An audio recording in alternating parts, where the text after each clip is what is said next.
Army chief general Syed Asim Munir ने अपना दौरा कराची के दौरान बिजनेस कम्युनिटी से अहम नशिस्त रखी, जिसके अंदर पाकिस्तान की उभरती मुआशी सूरत हाल पर तबादला ख्याल किया गया।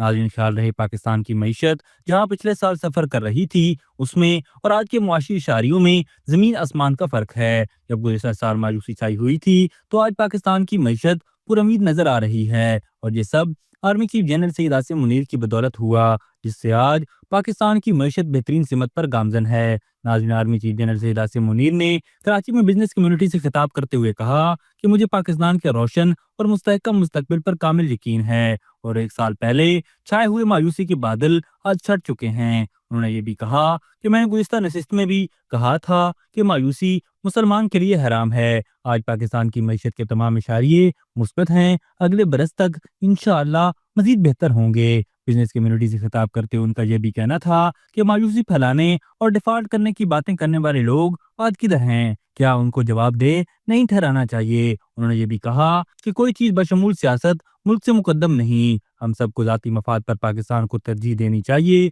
रियासत माँ की तरह है और इसकी कदर लीबिया, इराक और फ़लस्तीन की आवाम से पूछनी चाहिए। याद रखें, पाकिस्तान के अलावा हमारी कोई शनाख्त नहीं। उन्होंने ये भी कहा कि जितनी भी मुश्किलात हों, अगर हम सब मिलकर खड़े हो जाएं तो कोई कुछ नहीं बिगाड़ सकता।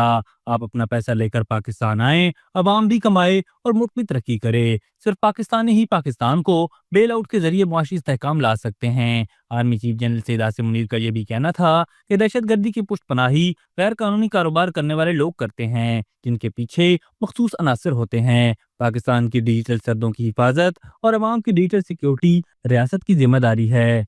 अभी तक के लिए सिर्फ इतना ही। मजीद दिलचस्प और ताज़ा तरीन खबरों से आगाह रहने के लिए हमारे चैनल इस्लामाबाद इंसाइडर को सब्सक्राइब करना मत भूलिए। और अगर हमारी ये वीडियो आपको अच्छी लगी है तो इसे लाइक कर दें और अपनी कीमती राय का इजहार नीचे दिए गए कमेंट सेक्शन में ज़रूर करें।